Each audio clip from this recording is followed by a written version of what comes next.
नमस्कार दोस्तों, मैं Ankit Kumar study dynamic YouTube channel में आपका स्वागत है। दोस्तों आज मैं आप लोगों से बात करने वाला हूं समचतुर्भुज के बारे में। दोस्तों जैसा कि आप लोग जानते होंगे, अब रेलवे का कोई भी एग्ज़ाम हो, एनटीपीसी चाहे ग्रुप डी का एग्ज़ाम हो, यहां से भी क्वेश्चन उठा लिए जा रहे हैं। इसलिए आपको समचतुर्भुज के बारे में जानना बहुत ज़रूरी है अगर आप रेलवे की तैयारी करते हैं। तो आइए आज अच्छी तरह समझ लेते हैं कि समचतुर्भुज क्या होता है, इसके कौन कौन से फॉर्मूला होते हैं, इससे क्वेश्चन किस प्रकार से पूछे जाते हैं, इसको अच्छी तरह से समझ लेते हैं। सबसे पहले दोस्तों, समचतुर्भुज का क्वेश्चन सॉल्व करने से पहले आपको समचतुर्भुज के बारे में जानना बहुत ज़रूरी है। दोस्तों समचतुर्भुज किसे कहा जाता है? वो ऐसा चतुर्भुज जिसका चारों भुज आपस में बराबर हो, लेकिन चारों कोण आपस में बराबर ना हो, बल्कि आमने सामने का कोण बराबर हो, यानी कि सम्मुख कोण सिर्फ बराबर हो, उसे समचतुर्भुज कहा जाता है। समचतुर्भुज इस तरह से बनाया जाता है। देखिए दोस्तों, ये रहा समचतुर्भुज। मान लेते हैं ये ABCD एक समचतुर्भुज है, इसका चारों भुजा आपस में बराबर होता है। मान लेते हैं प्रत्येक भुजा A है, लेकिन चारों कोण आपस में बराबर नहीं होता, बल्कि आमने सामने का कोण बराबर होता है। कोण A के सामने कोण C जो कि सम्मुख कोण है, ये आपस में बराबर होते हैं। उसी प्रकार से कोण B के सामने कोण D, ये सम्मुख कोण है जो कि आपस में बराबर होते हैं। तो इसे ही समचतुर्भुज कहा जाता है। तो आइए दोस्तों देखते हैं समचतुर्भुज से संबंधित क्वेश्चन किस तरह से पूछा जाता है। सबसे पहले क्वेश्चन को सॉल्व करने से पहले समचतुर्भुज के कुछ फार्मूला होते हैं। दोस्तों समचतुर्भुज में दो विकर्ण होता है, एक AC और एक यहाँ हो रहा है BD। मान लेते हैं AC जो विकर्ण है उसको D1 मान लेते हैं, और BD जो विकर्ण है इसको मान लेते हैं ये D2 है।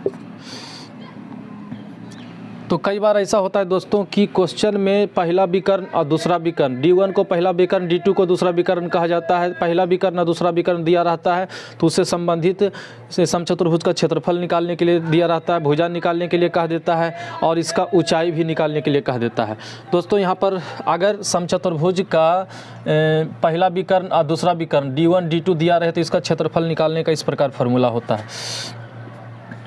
क्षेत्रफल निकालने का फॉर्मूला होता है 1/2 D1 गुना D2, और इसका भुजा निकालने का फॉर्मूला होता है, अगर भुजा पूछ दे और पहला विकर्ण दूसरा विकर्ण दिया रहे तो इसको इस प्रकार निकाल सकते हैं, ½ D1 का स्क्वायर प्लस D2 का स्क्वायर हो जाता है। अगर ऊंचाई ज्ञात करने के लिए कह दे तो ऊंचाई ज्ञात करने के लिए पहला विकर्ण गुना दूसरा विकर्ण बटा √अंडर D1 का स्क्वायर प्लस D2 का स्क्वायर। इस फार्मूला का इस्तेमाल करके आप इस प्रकार ज्ञात कर सकते हैं। अगर समचतुर्भुज का परिमाप पूछ दिया, परिमाप, तो परिमाप निकालने के लिए इसमें भुजा दिया रहना बहुत ज़रूरी है, क्योंकि समचतुर्भुज का परिमाप बराबर होता है 4 गुना भुजा होता है, यानी कि हम बोल सकते हैं 4A। अब दोस्तों यहाँ पर इस प्रकार क्वेश्चन दिया रहता है कि यदि किसी समचतुर्भुज का पहला विकर्ण 8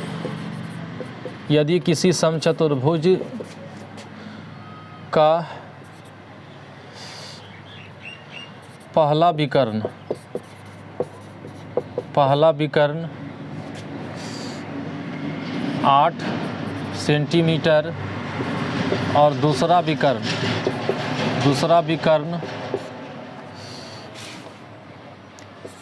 6 सेंटीमीटर है तो क्षेत्रफल ज्ञात करें। तो इसका क्षेत्रफल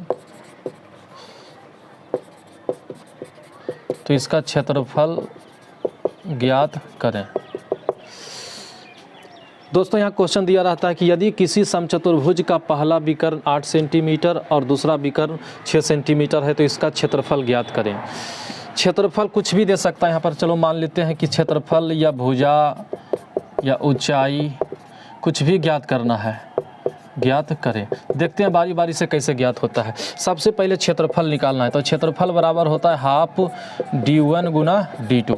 दोस्तों यहाँ पर दिया हुआ है विकर्ण, पहला विकर्ण 8 सेंटीमीटर, तो इसको मान लेते हैं ये 8 सेंटीमीटर का विकर्ण है, और दूसरा विकर्ण दिया है 6 सेंटीमीटर, तो मान लेते हैं ये दूसरा विकर्ण 6 सेंटीमीटर का है। तो क्षेत्रफल कैसे ज्ञात होगा? तो 1/2 D1 गुना D2। तो दोस्तों यहाँ पर हो जाएगा 1/2 D1 दिया है 8 सेंटीमीटर और D2 दिया है 6 सेंटीमीटर। तो यहाँ पर 2 चौक 8, 6 चौक 24, सेंटीमीटर स्क्वायर। तो इस तरह से क्षेत्रफल हो गया। अगर यहाँ पर भुजा निकालना रहे तो भुजा बराबर यहाँ लिखना है हाफ रूट अंडर d1 का स्क्वायर प्लस d2 का स्क्वायर। तो दोस्तों यहाँ पर क्या हो जाएगा, हाफ d1 है 8 सेंटीमीटर तो 8 सेंटीमीटर का स्क्वायर, d2 है 6 सेंटीमीटर तो 6 सेंटीमीटर का स्क्वायर। तो बराबर हाफ 8 सेंटीमीटर का स्क्वायर होता है 64 सेंटीमीटर स्क्वायर, 6 सेंटीमीटर का स्क्वायर होता है 36 सेंटीमीटर स्क्वायर। दोनों को जोड़ देते हैं तो हो जाता है 100 सेंटीमीटर स्क्वायर। तो हाफ रूट 100 का वर्गमूल हो जाता है 10 सेंटीमीटर, 2 × 10, यहाँ पर कुल मिलाकर के 5 सेंटीमीटर हो जाता है आपका, ये भुजा ज्ञात हो जाता है। उसी तरह से आप ऊंचाई भी यहाँ निकाल सकते हैं। तो ऊंचाई बराबर फार्मूला है d1 गुना d2 बटा रूट अंडर d1 का स्क्वायर प्लस d2 का स्क्वायर। तो यहाँ पर d1 है 8 सेंटीमीटर और d2 है 6 सेंटीमीटर बटा d1 का स्क्वायर और d2 का स्क्वायर, यानी कि 8 सेंटीमीटर का स्क्वायर और प्लस 6 सेंटीमीटर का स्क्वायर। तो कुल मिलाकर के ऊपर 8 सेंटीमीटर गुना 6 सेंटीमीटर बटा, तो यहाँ पर हो जाता है 8 का स्क्वायर 64, 6 का स्क्वायर 36, कुल मिलाकर के यहाँ हो जाएगा 100 सेंटीमीटर का स्क्वायर, यानी कि ऊपर 8 सेंटीमीटर गुना 6 सेंटीमीटर बटा 100 का वर्गमूल यहाँ 10 लिखेंगे, सेंटीमीटर से सेंटीमीटर काट देंगे और यहाँ पर 8 × 48, तो 48 बटा 10 सेंटीमीटर, यानी कि 10 से जब भाग कर देंगे तो यहाँ पर 4.8 सेंटीमीटर ये आपका हो जाता है, ऊंचाई ज्ञात हो जाता है। उसी प्रकार दोस्तों अगर परिमाप पूछे तो परिमाप निकालने के लिए दोस्तों यहाँ पर स्पेस नहीं है, फिर भी यहाँ पर थोड़ा बता देते हैं, ध्यान दीजिए। तो परिमाप का फार्मूला बहुत ही सरल है, 4 गुना भुजा 4। अब भुजा आपने पहले से ही निकाल रखा था कि इस समचतुर्भुज का प्रत्येक भुजा है 5 सेंटीमीटर का, तो यहाँ 5 सेंटीमीटर रख दीजिए तो 5 × हो जाएगा 20 सेंटीमीटर। इस प्रकार से क्वेश्चन यहीं से रहते हैं, यही 4-5 क्वेश्चन को हेर फेर करके पूछते रहते हैं। अगर इसको आप अच्छी तरह से कंसेप्ट को अगर क्लियर कर लेते हैं तो यहाँ से क्वेश्चन छूटने की कम उम्मीद रहती है। दोस्तों कैसा लगा ये वीडियो कमेंट करके ज़रूर बताइएगा। अगर आप इस चैनल पर नए हैं तो प्लीज़ ज़रूर से ज़रूर इस चैनल को सब्सक्राइब कर लें ताकि इसी तरह का वीडियो हम आप तक पहुँचाते रहें। तब तक के लिए धन्यवाद।